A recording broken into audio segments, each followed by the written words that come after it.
یوصیکم اللہ فی اولادکم، حکم کرتا ہے اللہ تعالیٰ تم کو تمہارے اولاد کے حق میں، للذکر مثل حظ الانثیین، کہ ایک مرد کا حصہ برابر دو عورتوں کے ہے۔ سورۃ النساء کا آیت نمبر 11 کا دوسرا حصہ ہے۔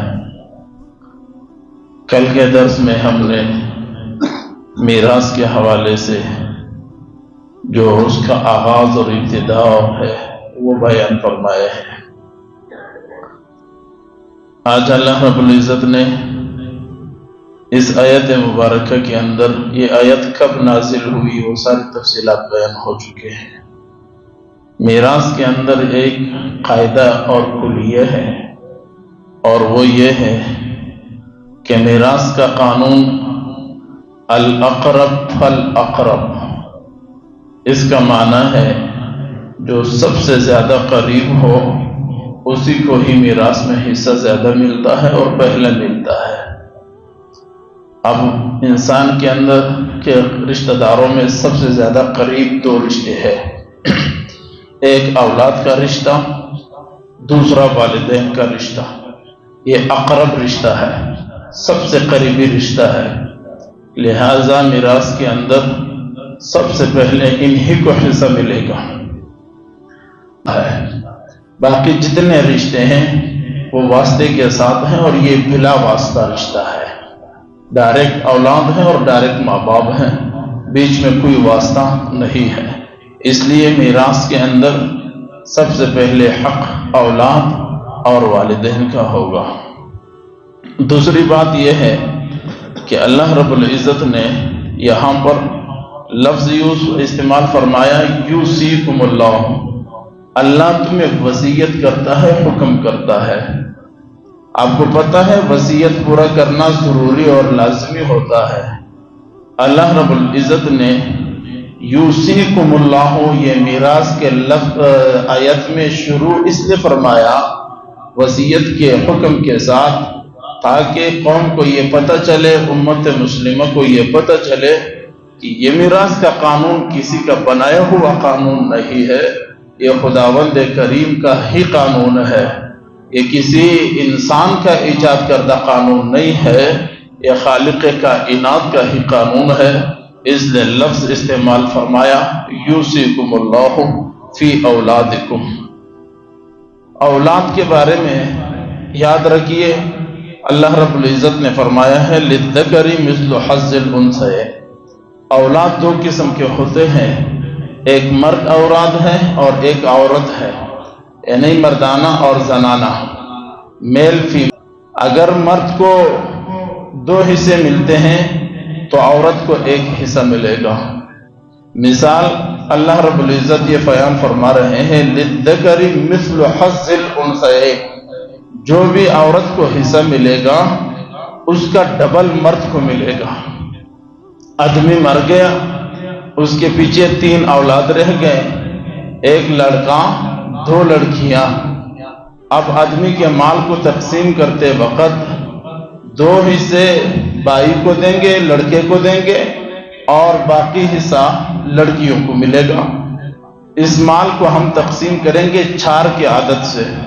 آدمی مر گیا تو 4 کی عادت سے ہم اس مال کو تقسیم کریں گے، 2 ملے گا لڑکے کو، باقی 2 جو بچ گئے وہ ایک لڑکی کو ایک حصہ ملے گا۔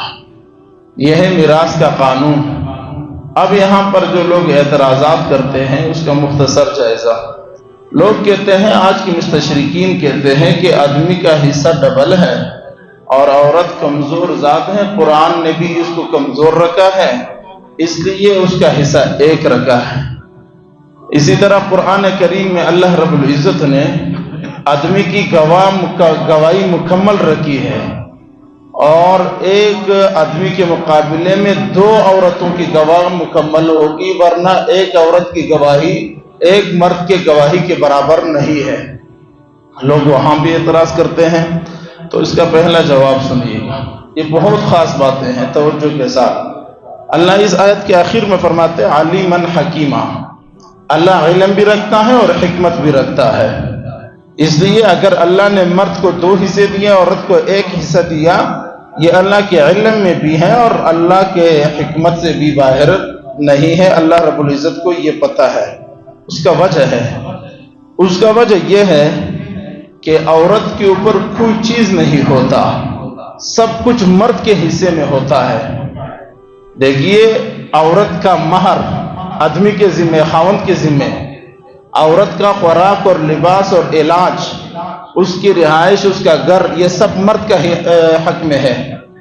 تو مرد کے اوپر بوجھ زیادہ ہے. وہ مہر بھی ادا کرے گا، خوراک کا بھی بندوبست کرے گا، گھر کا بھی کرے گا، کپڑوں کا بھی کرے گا، سب چیزوں کا کرے گا. تو مرد پر بوجھ زیادہ ہے، عورت پر بوجھ کوئی نہیں ہے. اس لیے اللہ رب العزت نے اس حکمت کے پیش نظر آدمی کے حصے 2 رکھے اور عورت کا حصہ 1 رکھا ہے. یہ پہلا وجہ ہے کہ اللہ رب، لہذا عورت خاوند کے مال میں بھی شریک ہے، میراث میں، اور اپنے ماں باپ کے میراث میں. ان کو 2 جگہ سے پہلے سے حصہ مل رہا ہے. اس لیے اسلام نے مرد کے 2 حصے رکھے، عورت کا 1 حصہ رکھا ہے. اسی کو اللہ نے آج فرمایا ہے، یوصیکم اللہ فی اولادکم للذکر مثل حظ الانثیین. اللہ تعالیٰ تمہیں وصیت کرتا ہے، تمہارے اولاد کے بارے میں حکم دیتا ہے. للذکر مثل حظ الانثیین، آدمی کے 2 حصے ہیں عورت کے مقابل، یعنی عورت کے مقابل میں مرد کا 2 حصہ ہے.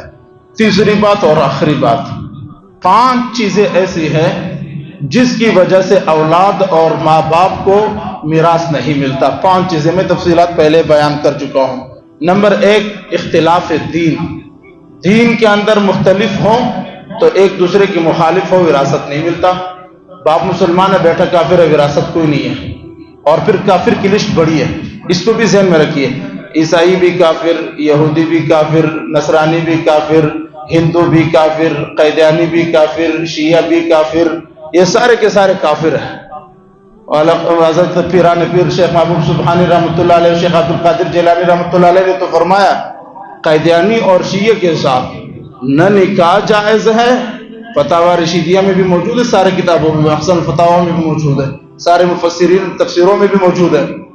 شیعہ کے ساتھ، قیدیانی کے ساتھ نہ نکاح جائز ہے، نہ کاروبار جائز ہے، اور نہ ہی میراث میں ان کا ایک دوسرے کا حق بنتا ہے. تمام کتابوں، تمام تفسیروں میں یہ صاف ستھرا لکھا ہوا ہے. لہٰذا اس چیزوں کی بنیاد پر کوئی ایک دوسرے کا وارث نہیں بن سکتا. نمبر 2، اختلاف دارین، دار الاسلام، دار الحرب. ہم جس ملک میں رہتے ہیں دار الاسلام، جہاں پر اسلام کی، ویسے تو پوری دنیا میں میرے خیال سے اس وقت حرم شریف جو مکہ اور مدینہ ہے وہاں پر بھی اسلام کے نظام نافذ نہیں ہے، اسلام کے قوانین نہیں نافذ. دار الاسلام اس ملک کو کہا جائے گا جس کے اندر مکمل طور پر الف سے یا تک، اول سے آخر تک لفظ اسلام کا قانون نافذ ہو، اسلام کا نظام موجود ہو. پارلیمنٹ ہو کہ نیچے تک اسلام، نہ ہمارے ملک میں ہے نہ کسی اور ملک میں ہے. یہ افغانستان کے اندر طالبان نے جو ابھی کچھ حکومت قائم کی ہے، یہاں شریعت نظر آ رہی ہے. باقی حرم شریف سے لے کر پوری دنیا میں دار الاسلام کوئی نہیں. دار الحرب، جہاں پر اسلام کے احکامات کے اجازت ہو، نماز، روزہ، اذان، زکوٰۃ، خیرات وغیرہ، یہ سب چیزوں کے جہاں اجازت ہو، اس کو دار الحرب نہیں کہا جائے گا. اس کے علاوہ سب دار الحرب کہلائیں گے. ایسے ممالک تقریباً اب نہیں ہیں. امریکہ ہو کہ برطانیہ ہو، روس ہو، جہاں جہاں ہو، قرآن کی بھی اجازت ہے، اذان کی بھی اجازت ہے، نماز کی بھی اجازت ہے، زکوٰۃ کی بھی اجازت ہے. لہٰذا دار الحرب نہیں ہے.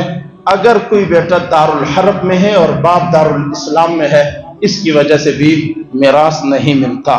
نمبر 3، قاتل مقتول، چاہے والد اور بیٹا ہو، چاچا اور چاچا کا بیٹا ہو، خاندان میں کوئی بھی ہو، جو جس کا قاتل ہوگا وہ ایک دوسرے کا وارث نہیں بن سکتا. ماں اپنے بچے کا قتل کرتے تو وہ ماں اور بچے کے درمیان جو وراثت کا رشتہ ہے وہ رشتہ بھی ختم ہے. 4 نمبر پہ غلام ہونا. یہ غلامی کا جو باتیں ہیں وہ آج ہمارے دور میں ختم ہو چکی ہے. جہاد کی برکت سے ہوتی تھی، وہ آج کل کی دنیا میں بالکل نہیں ہے. آخری نمبر 5، وراثت جہاں نہیں ملتی. یہ 5 اصول ہے. اور آخری جو ہے نبی کا اولاد.